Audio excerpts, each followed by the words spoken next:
hoş geldiniz. Katılımınız için çok teşekkür ediyoruz. Neil Faulkner'a da hoş geldiniz diyoruz. Bizim Marksist Dünya Tarihi yayınlama öykümüz ilginç oldu. İlgili yayın eviyle biz pazarlıkları yaparken Neil devreye girerek, yoldaşça bir dayanışma göstererek Türkiye'de bu kitabın yayın haklarının Yordam kitapta olması gerektiğini yayın evine kesin bir dilde açıkladı. Biz hızlandıralım dedik. Kitap İngiltere'de yayınlanmadığı sırada Türkiye'de de yayınlansın diye uğraşırken, çeviri sürerken Gezi olayları patladı ve bu kitabın ön sözünde de belirttiği gibi yazar, zamanlaması da manidar oldu. Onun heyecanı, olayların heyecanı yazarı da etkiledi ve okuduğunuzda göreceğiniz gibi son derece heyecanlı ve yoğun bir ön söz yazdı. Toplantıda yazarımız konuşacak ve ardından bir çeviriyle sevgili Ayşe Düzkan sizlere yardımcı olacak. Arkasından da yarım saatlik bir soru cevap bölümü olacak. İyi bir sunum diliyorum. Tekrardan iyi akşamlar diliyorum. Let me say, first of all, my profound thanks to Yordam Kitap for being the first in line to publish the Marxist history of the world in a foreign language. Turkish is the first, so thank you very much for that, first of all. Öncelikle Yordam Kitap'a içten teşekkürlerimi sunmak istiyorum. Çünkü Marksist Dünya Tarihi yabancı bir dilde ilk kez Türkçe'de yayınlandı. Bunu yaptıkları için onlara teşekkür ediyorum. And thanks to all of you for coming to this book launch as well. And I want to apologize for the fact that I cannot speak to you at all in your own language. And were I able to do so, it would be an honor. Bu kitap tanıtımına geldiğiniz için sizlere de çok teşekkür ediyorum ve sizlere özür diliyorum. Size kendi dilinizde hitap edemediğim için, hiç konuşamadığım için bu dili. Halbuki size kendi dilinizde hitap etmek benim için bir onur olurdu. And I also want to explain why I'm wearing shorts, and we can get into Marxist theory as I explain about the shorts, because I'm wearing shorts because of the madness of the market. Bir de neden şortla karşınızda, neden şort giydiğini anlatmak istiyorum. Ve bunu anlatırken Marksist ekonomiye bir giriş yapabiliriz. Çünkü benim şort giymemin müsebbibi çılgın pazar ekonomisidir. Coming back from Çanakkale today, we got stuck in the Istanbul traffic. So there was a traffic jam. I could not return to my hotel, and I have not had a chance to change. I had to come straight here. Çanakkale'den İstanbul'a gelirken bir trafik sıkışıklığının ortasında kaldık ve çok uzun zaman geçirdik ve otelime dönüp üstümü değiştirme imkanım olmadı. Dolayısıyla karşınızda şortlayım. And why does this happen? It happens because of the madness of capitalism, where there are lots and lots and lots of people out there, each sitting in their own metal box, instead of having a proper public transport system that enables people to move inside the city, because that is less profitable. Bunun sebebi çılgın pazardır. Bunun yüzünden bir sürü insan tek metal kutularında gidiyorlar. Halbuki yolculuk yapıyorlar. Halbuki hepsi iyi bir toplu taşıma sistemiyle çok daha rahatlıkla gidebilirlerdi. Ama bu böyle olmuyor çünkü yeterince karlı değil. Öteki daha karlı. And we learn from this that everything is connected with everything else. Marx, of course, was taught by Hegel, the great German philosopher, and Hegel said, the truth is the whole. If you want to understand the world and every part of it, you have to see the total picture. I'm wearing shorts because Istanbul is full of traffic, and that is a result of neoliberal capitalism. Çünkü her şey bir diğeriyle bağlıdır. Bir diğerine bağlıdır. Marx Hegel'den çok şey öğrenmişti ve Hegel gerçeğin bir bütün olduğunu ve bütünlüğü kavramadan tekili anlamanın mümkün olmadığını söyler. Ben şort giyiyorum çünkü İstanbul'da çok büyük bir trafik sıkışıklığı var. The traffic jam had this advantage. I had plenty of time to see what they are doing to your city and the way they are filling it with expressions of consumption and power created and profit created by neoliberal capitalism, the way they are transforming the system in the interests of corporate capital and profit. Trafik sıkışıklığının şöyle bir şeyi de oldu, sonucu da oldu. Şehrinize neler yaptıklarını görme imkanına kavuştum ve nasıl bir tüketim ve iktidar mekanizmalarının çıkarına değiştirildiğini ve neoliberal kapitalizmin burada ne yaptığını görebildim. And then you come to Taksim Square and there is a green space, which is Gezi Park, which is a symbol now of victory over corporate capital, a small victory, a victory that had to be hard fought for, but a symbol now that when the people organize and fight back, they can defeat the power of the corporations. Ardından Taksim'e geldik. Burada yeşil bir alan var, Gezi Parkı. Burası bir simge. Mücadele edildiğinde küçük bir zaferin simgesi. Zafer ama küçük bir zafer. Ve iyi bir mücadele verildiğinde şirketlere karşı zafer kazanılabileceğinin simgesi. Shorter, okay, I must be shorter. I will. Gezi Taksim is part of a wave, is one of a wave of urban insurrections. And those urban insurrections have much in common. Gezi direnişi bir dalganın parçasıdır. Şehirdeki ayaklanmaların bir parçasıdır ve bu sanıldığından daha yaygındır. They are revolts against privatization and profiteering, revolts against corporate power and lack of democracy, revolts against growing social inequality. Bunlar bir isyanlardır. Özelleştirmeye karşı, yüksek kar edinmeye karşı, demokrasinin azlığına karşı ve şirketlerin ekonomisine karşı gelişmiş isyanlardır. And I'll tell you why this matters. Because the global crisis we face today is as serious, if not more serious, than that of the 1930s. Bunun niye önemli olduğunu söylemek istiyorum. Bugün karşı karşıya olduğumuz küresel kriz, 1930'lardaki krizden aynısı değilse bile daha derindir, daha ciddidir. It's a global crisis which has economic dimensions, a slowdown in growth, a slump, stagnation in the global economy. Bu küresel bir ekonomik krizdir ve ekonominin küçülmesi, ekonomik sonuçları vardır. Büyümenin küçülmesi ve Slump means just forget the last name. Stagnation. Stagnation, yes, Bir stagnation. duraklama. Yes. Duraklamaya yol açar. Yes. Yani ekonomi duruyor, büyüme hızı azalıyor ve duraklama var ekonomide. It has social dimensions in that across the world inequalities are growing.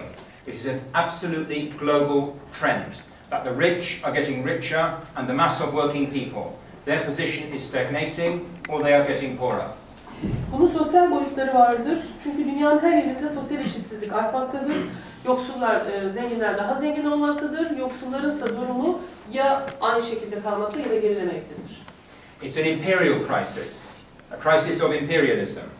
As the old centers of imperialism, United States, declines, and new centers of imperialism, like China, rise, and global power begins to shift, and the relations between states become militarized, and the possibility of war grows. Bu aynı zamanda emperyal bir krizdir, emperyalizmin krizidir. Emperyalizmin ABD gibi eski merkezleri çöküşe geçmiştir. Çin gibi yeni merkezler ortaya çıkmıştır. Bu küresel anlamda gücün değişik bir yerden bir yere geçmesi anlamına gelmektedir ve devletler arasındaki ilişkileri askerileştirdiği gibi savaş ihtimalini arttırmaktadır.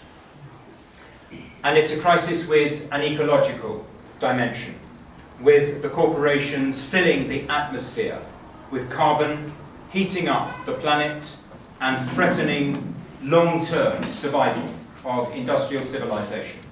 Aynı zamanda ekolojik boyutları olan bir krizdir. Şirketler karbon salımını arttırmakta, küresel ısınmayı tetiklemekte ve uzun vadede endüstriye dayanan uygarlığı tehdit etmektedir. It has never been more true that the choice humanity faces is revolution or barbarism. The choice which Marxists like Lenin, Trotsky, Rosa Luxemburg said was the choice humanity faced at the time of the First World War. Revolution or barbarism is the choice in the early 21st century as well. Şu gerçek hiçbir zaman bu kadar daha açık olmamıştı. İnsanlığın önünde ya barbarlık ya devrim vardır. Bu Lenin, Trotsky, Rosa Luxemburg gibi devrimcilerin söylediği bir gerçekliktir. Birinci Dünya Savaşı yıllarında. Bugün 21. yüzyılın başında tekrar büyük bir gerçeklik kazanmıştır. Ya sosyalizm ya barbarlık ya devrim. And it is a choice. And this, in a sense, is what the book is about. It is a Marxist history that argues that history is not predetermined, that there is not a predetermined succession of stages through which the world moves. History is not like that. Bu kitap bunun üzerine. Bu kitap tarihin önceden belirlenen bir süreç olmadığını anlatıyor. Önceden determine edilmiş aşamaların her ülke tarafından geçilmesi gerekmediğini anlatmaya çalışıyor. So it is an open process. It is determined by what human beings do. Again and again and again, humanity reaches turning points when history can move in different directions, according to what we do. Bu açık bir süreçtir ve insanların ne yaptığı tarafından belirlenir. Defalarca tarihte dönüm noktaları olmuştur ve o dönüm noktalarında tarihin ne yöne gideceğini, insanların ne yaptığını bilirler. It's made up of three processes through history, and we're talking now about the whole of human history. There is a process of technological change, rising productivity of labour, an increase in humanity's capacity to produce the goods and the services we need to live a decent life. That's a cumulative process. Sorry, that's too long. Tarih boyunca hep 3 aşama olmuştur. Birincisi teknolojik değişim, emeğin üretkenliğini arttırır ve insanlığın daha kaliteli bir hayat yaşamasına sebep olacak hizmet ve malların üretimini hızlandırır, arttırır. Sometimes technology is decisive. The Iron Age is an example. You can test it. I'm an archaeologist as well as a historian. You can test this. Try and chop down a tree with a stone axe, and then try and do it with an iron axe, and you will see the difference. Bu teknolojik gelişme bazen yanıltıcıdır. Ben tarihçi olduğum gibi aynı zamanda arkeolojistim. Şöyle bir şey deneyebilirsiniz. Bir ağacı taş baltayla kesin, bir de demir baltayla kesin. Aradaki farkı göreceksiniz. Yani teknolojik gelişme yanıltıcı olabilir. Demir çağına örnek veriyor. So process one is the development of our capacity as humanity to create goods and services to make life better. Process two is that control of the world's wealth for 5,000 years has been taken by a minority.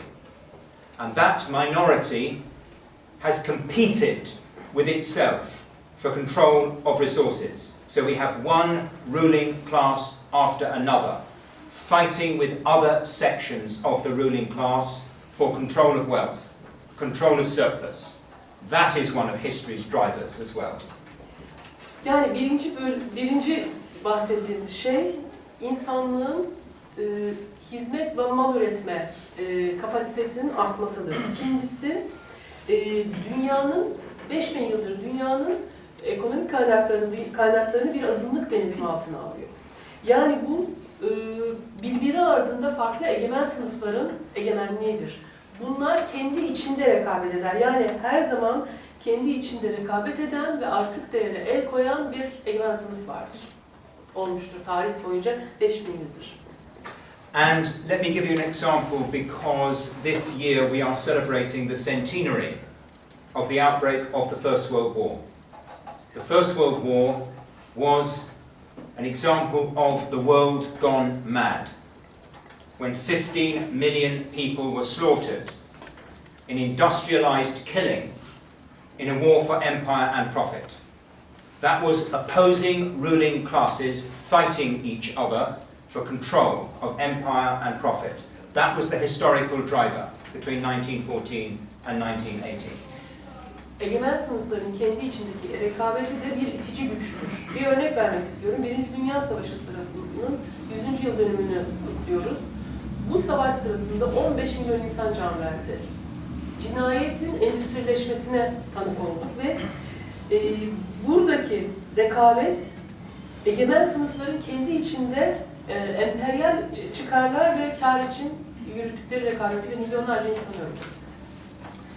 And then thirdly, there is the struggle between classes to decide how the surplus is going to be used, how much of the surplus is going to be taken by the ruling class, how much is going to be kept by those who produce it. And again, we have another centenary coming up, that of 1917, which is a supreme example of the struggle between classes to decide how society uses its wealth. Bir üçüncü faktör daha var, bu sınıflar mücadelesidir. Sınıflar artı değerin ne kadarını egemen sınıf, ne kadarını onu üretenlerin kullanacağı üzerine bir mücadele yürütürler. 100. yıl dönümüne daha yaklaşıyoruz. Bu 1917'nin 100. yıl dönümüdür. Burada tarihte emekçi sınıfların önemli bir örnek ortaya koymasının tarihidir. Bu mücadelenin dünyayı nasıl değiştireceğiyle ilgili, tarihi nasıl değiştireceğiyle ilgili. And these three processes, the accumulation of knowledge and technique, the struggle between ruling classes for control of surplus, and the struggle between classes to decide the level of exploitation, these things mesh together to create through history a series of quite distinct moments in time and space, each one unique, each one historically unlike any other. Bu üç süreç, yani bilginin birikimi, egemen sınıfların kendi içindeki rekabeti ve sınıflar arası mücadele, yani sömürünün derecesiyle ilgili, derecesini değiştirecek olan mücadele, bir araya gelerek tarihin farklı aşamalarında benzersiz, eşsiz, biricik bazı noktalar yaratır. Bunlar diğerlerine benzemeyen, kendilerine has anlardır. I do not know if you will be able to translate this word. In English, we use the word conjuncture to describe the particular moment in time and space that is created by these forces. Yes, we have. Okay, conjuncture. Okay, so we have a series of conjunctures. Do you want to say that? Evet. Böylece elimizde bir çakışmalar dizisi olur. Yani farklı şeylerin, farklı unsurların bir araya gelip yeni bir durum ortaya çıkarttığı bir çakışmalar dizisi vardır tarihte. And with each conjuncture, there are constraints, there are limits to what we can do. So, for example, you cannot build a steam engine in the Iron Age. So, the point we have reached with each stage in human development imposes constraints, limits on what we can do. Her çatışmada bazı sınırlamalar, bazı engeller vardır. Örneğin demir çağında buhar makinesi üretemezsiniz. her çağın kendine göre sınırlamaları vardır. But it also creates possibilities, and those possibilities create choices. At each stage in history, there are choices to be made about which direction we collectively as humanity move in. Aynı zamanda imkanlar da yaratır bunlar ve bunun ortaya çıkarttığı tercihler vardır. Her çağda bu tercihler insanlığın nereye yöneleceğini, ne tarafa gideceğini belirlemiştir. When the police attack a protest, everybody has a choice. They can stay at home and let the police break up the protest. Or they can say, I'm not having that. I'm going onto the streets to defend the right to protest. That is a choice. Polis bir gösteriye saldırdığında hepimizin elinde tercihler var. Evde kalabiliriz ya da ben buna katlanamıyorum deyip sokağa çıkıp polisin gösteriyi engellemesine karşı koymaya çalışabiliriz. Bunlar tercihlerdir. When the boss cuts your wages, you have a choice. You can band together with other workers in a union and go on strike in defense of your position or not. And when there is a strike, each worker has a choice to join the strike or to break the strike. And that helps to shape history, these choices. Patron ücretinizde bir kesinti yapmak istediğinde önünüze bazı tercihler çıkar. Diğer işçilerle bir araya gelip sendikada örgütlenip grev yapabilirsiniz. Grev ortaya çıktığında da her işçinin önünde, her emekçinin önünde farklı bir tercih vardır. Ya greve katılabilir ya da grevi kırabilir. Bu tercihlerin hepsi tarihi şekillendirir. And when enough of us protest, at the same time, the earth shakes. And when even more of us protest, we make something that history calls revolution. Yeterince fazla sayıda insan bir araya gelip gösteri yaptığımızda, protesto yaptığımızda dünya yerinden oynar. Daha da fazla insan bir araya geldiğimizde devrim denen o şey olur. We have reached a point where we do not have a choice other than to build the mass movements that we need to make revolution in the early 21st century. Because if we do not, the price humanity will pay is unthinkable as we move further towards the middle of the 21st century. The danger is that it will turn into an even more terrible century than the 20th.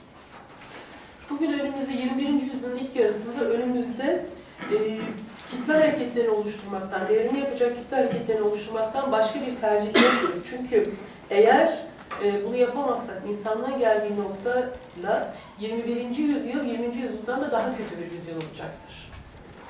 And the key to building the mass movements that we need is that we need maximum unity to draw the largest number of people we possibly can into the struggle to change the system. Kitle hareketlerini oluşturmanın 3 tane temeli vardır. Bir tanesi azami birlik. Bu mümkün olan en fazla sayıda insanı mücadeleye katmak için mümkün olan katmaya yarar. And we need to create organs of democracy, mass democracy, participatory democracy from below to give expression to the wishes and the demands and the grievances of those who are drawn into the struggle.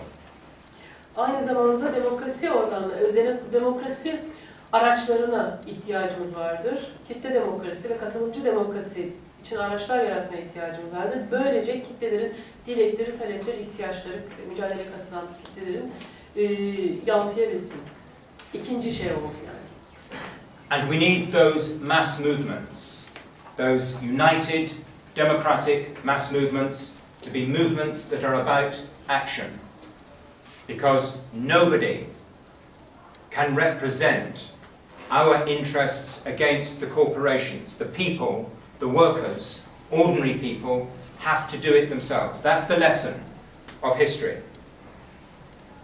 Ve aynı zamanda kitle hareketlerini oluşturmaya ihtiyacımız vardır. Birleşik kitle hareketlerinin eylemini oluşturmaya ihtiyacımız vardır. Çünkü şirketlere karşı sıradan insanları, emekçileri kendilerinden başka kimse temsil edemez. Bizim tarihten aldığımız ders budur. And I'm going to give you what I think is still history's best example so far of this approach to changing the world. Size bugüne kadar tarihin dünyayı değiştirmekle ilgili ortaya koyduğu en iyi örneği anlatarak devam edeceğim. It is the Russian Revolution of 1917. And before I say something about it, I want to say this. In my view, and this is in the book too, that revolution was defeated. It was defeated in the 1920s by Stalinism. Bu 1917 Rus devrimidir. Bu konuyu anlatmaya devam etmeden şunu söyleyeceğim. Kitapta da var bu. Ben bu devrimin 1920'lerde Stalinizm tarafından yenildiğini düşünüyorum. The Russian Revolution was drowned in blood by Stalin. The Bolshevik Party was destroyed. Lenin's Bolshevik Party was destroyed. The Soviets, which expressed workers' democracy, were destroyed. Unless you understand that the Russian Revolution was defeated by counter-revolution led by Stalin, you do not understand 20th century history. Bu devrim kana boğulmuştur. Lenin'in Bolşevik Partisi yenilmiştir. Emekçi işçi demokrasinin simgesi olan Sovyetler ortadan kaldırılmıştır ve bu devrimin karşı devrimle tarafından yenildiğini görmeden tarihi anlamanız mümkün değildir. Because the only popular power, the only possibility of socialism comes from the workers, the people themselves. Unless they hold power, you have dictatorship. You have the interests of a minority being represented. Çünkü halkın iktidarının tek yolu budur. Eğer halk doğrudan kendisini temsil etmezse bir azınlığı temsil eden diktatörlük ortaya çıkar. And that is what the Bolsheviks said in 1917 when they made the revolution. They said, bread, peace and land. And they said bread, peace and land because they wanted maximum unity.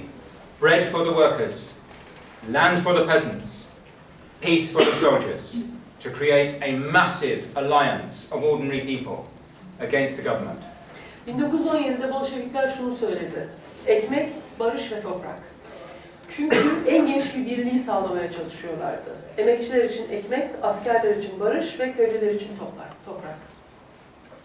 And they said, all power to the Soviets. Not all power to the Bolshevik Party. Not all power to Lenin. Not all power to the Central Committee. Not all power to the Politburo. All power to the Soviets. Because the Soviets were the expression of mass democracy. Onlar, Bolşevikler, bütün iktidar Sovyetlere dediler. Bütün iktidar Bolşevik Partisi'ne demediler. Bütün iktidar Lenin'e demediler. Bütün iktidar Merkez Komite'ye demediler. Bütün iktidar Politbüro'ya demediler. Bütün iktidar Sovyetlere dediler. Çünkü Sovyetler kitle demokrasinin ifadesiydi.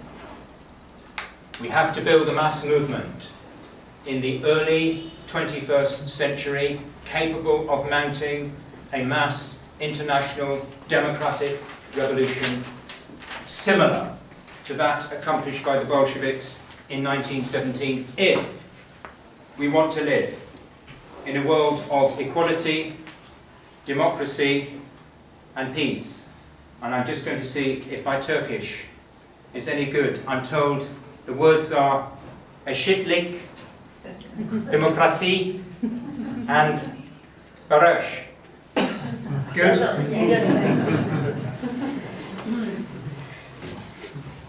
Çok heyecanlandım, hatırlamayacağım. 21. yüzyılda bir kitle devrimi, demokratik bir kitle devrimi yapmalıyız. 1917'de Bolşeviklerin yaptığı gibi. Eğer önümüzdeki yüzyılı eşitlik, demokrasi ve barış içinde yaşamak istiyorsak.